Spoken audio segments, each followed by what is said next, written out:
Reproductive justice, reproductive health, and reproductive rights affect all of us every day, but what does each of them mean and how can you get involved?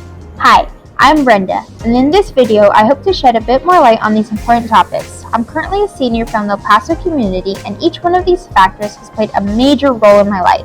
I'm a proud cohort member of the Frontetti Community Project Plus Fund, whose goal is to provide abortions without borders and spread awareness about sexual health and other topics that affect communities.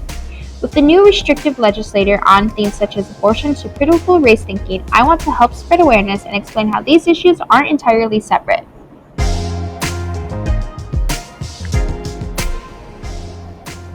The term reproductive justice was invented in June 1994 when a group of 12 Black women met in a Chicago hotel room. Most women rights movements were organized by wealthy middle-class white women who did not understand the needs and issues faced by people of color. These women were gathering at a conference to listen to the Clinton administration proposal for health care reform. To keep from alienating the Republican Party, the reform lacked focus on reproductive health such as STI tests and pre- and postnatal care. Realizing that change needed to come from within, the group of women of African descent for Reproductive Justice, or RJ, was established. They published a statement with more than 800 signatures as well as full-page ads in the Washington Post and roll call to bring awareness to the movement. In 1997, a national multi-ethnic RJ organization called Sister Songs was formed. The definition, according to Sister Song, is the human right to maintain personal bodily autonomy, have children, not have children, and parent the children in safe and sustainable communities.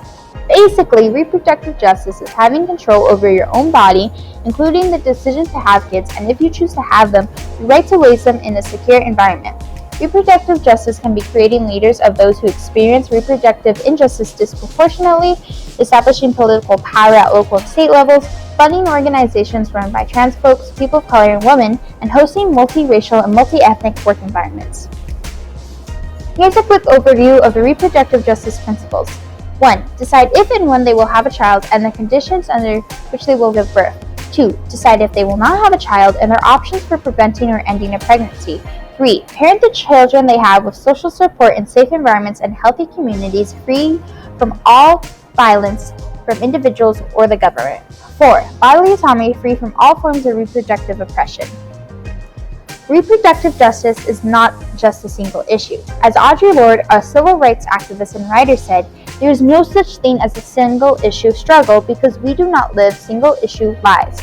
Food security, gender identity, racial justice, ending incarceration, support for teen parents, freedom from violence, building a family on your own terms, environmental justice, immigration justice, accessible abortion, disability justice, paid leave, queer families, safe communities, and decolonization all play a part in your choice to have a child or not and the environment you raise them in. Okay, that was a lot. Let's take a look at a specific example. Incarceration. People with a uterus face sexual abuse in prison, which is one of the worst abuses of bodily autonomy. If they are pregnant, they also face restricted and unsanitary conditions to give birth. Additionally, fathers have their own right to parent their child taken away. As you can see, many issues intersect and affect the rights of all people, especially already marginalized folk. Education is the biggest tool we have. Spreading awareness can take many forms, whether it's sharing a post or talking to friends and family. If you want to get more involved but don't know where to start, here are some resources. I also included all the links in the description.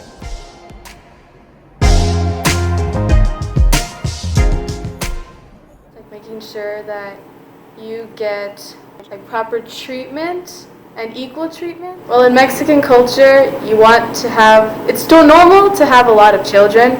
So the fact that I don't want children and that I'm ace, it's kind of like, oh, well, you'll grow up and you'll want kids eventually. It's like, well, no, not really. But it's like you have to have children. So that's all that I know, I guess, and I'm not really taught otherwise in school. So based on the different areas of the community will change whether or not you get reproductive care. So where I live, I'd say that, I don't know for sure, but I'd say that reproductive care is accessible, it's there. But then I know that my grandma, she was in a super poor city in Mexico. I know that's not in the US, but in Mexico she lived in a super poor city, and so she didn't get any of the reproductive care that she needed when she was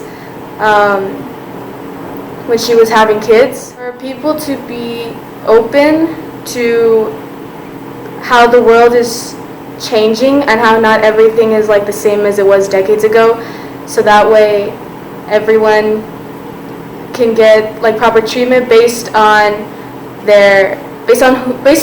who they are. So just people need to have more knowledge about what's going on and how to properly handle different situations. Well, I don't even think we had sexual education. Yeah, I don't think we did. We just went over like the reproductive systems for a bit, but we never actually went in depth about anything. But I know that other schools have like a very limited and closed mindset about like about the reproductive rights and the reproductive justice, and how like women should have kids and that's it. And they don't even talk about like LGBTQ plus like situations either. So I do think that in general it needs to be expanded on the changes that are happening in the world. It's always been there, but they need to change the system so that way it's more forward thinking. Several things. It encompasses the actual health of the people involved in reproducing a child. It involves the legal aspects of being able to choose when and how and where to have a child, whether you want one or not. It involves so many things, but certainly the ability to be healthy enough to conceive. Well, right now, because of where I live, if I needed reproductive health, it would be hard to get some of the things. Some of the things are available, but things like abortion and that kind of thing are limited because of where I live. Better laws. Women should be able to get the kind of help that they need for their reproductive health, which means access to birth control, to gynecological care, and also the ability to have a safe and legal abortion if that's what she so desires, or if it is necessary.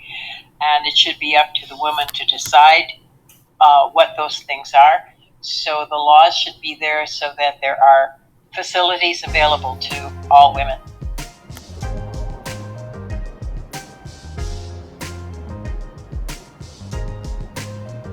Now that we've discussed what reproductive justice is, let's compare it to reproductive health. Although it may sound repetitive, these two topics have very different frameworks. While reproductive justice is the human right to control our lives, gender, sexuality, reproduction of bodies, reproductive health is a direct assistant to an individual's reproductive needs.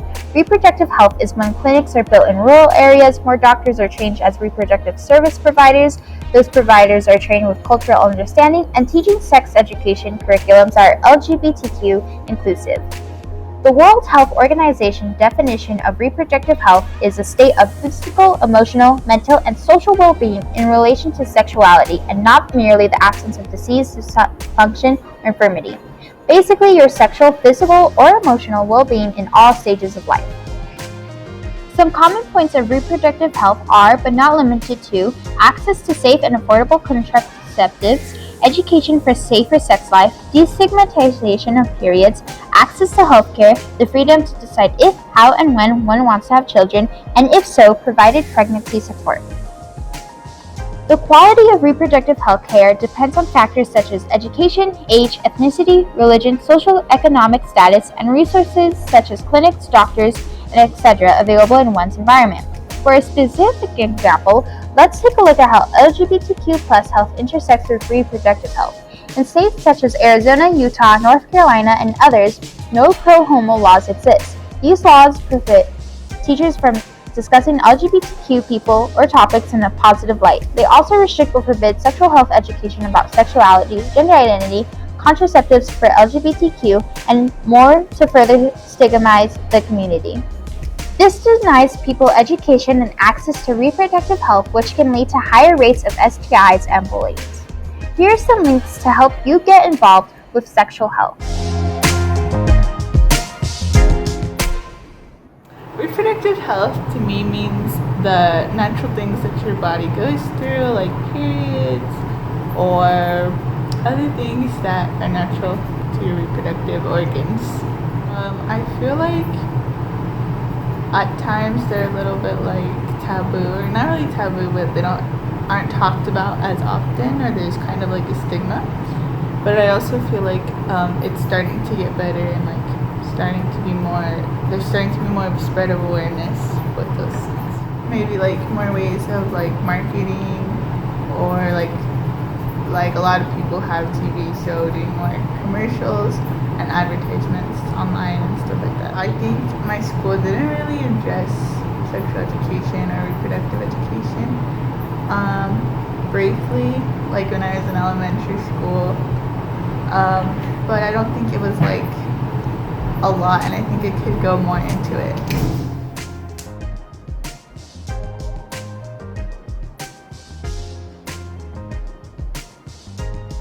In 1945, the United Nations Charter included the responsibility for governments to promote universal respect for and observance of human rights and fundamental freedoms for all without discrimination as to race, sex, language, or religion.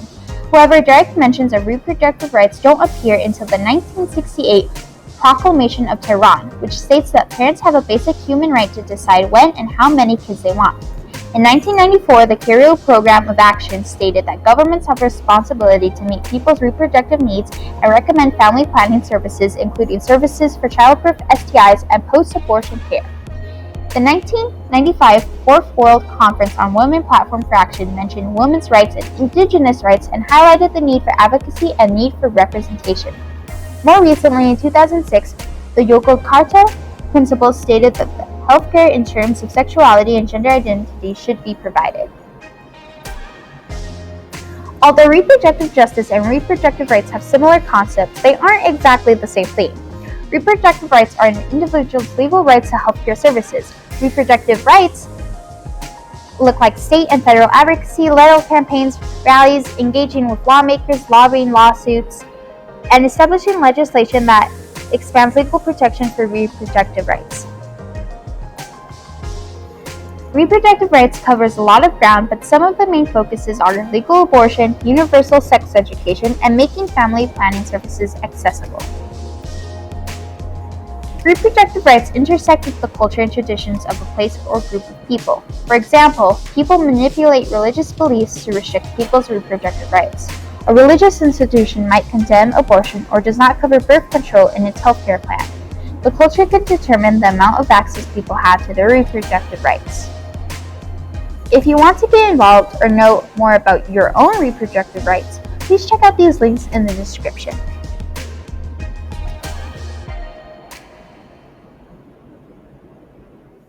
Reproductive rights are the rights of women over their youth and their choices to decide whether or not to reproduce, and of course learning about the reproduction system and different things in regards to that. Coming from a Hispanic culture, I feel like we don't really hear a lot about these issues. Like, we know it's an issue, but it's something that is very not talked about, not highlighted. So I feel I don't know a lot about these issues, and that is something that I hope to learn, hope to gain knowledge about in the future. The solutions that can be implemented are legal solutions, being able to get those rights into the legislature, and activism, talking about it, especially teaching younger generations, because again, I feel like this is something that is often looked over and not well known. Here are some Instagram handles of really cool organizations to help you get involved. The main takeaways of these videos were, even though reproductive justice, health, and rights all relate, they are all different concepts that affect all of us daily. Finally, problems like people are not single ones, and in reality are much more diverse and complex.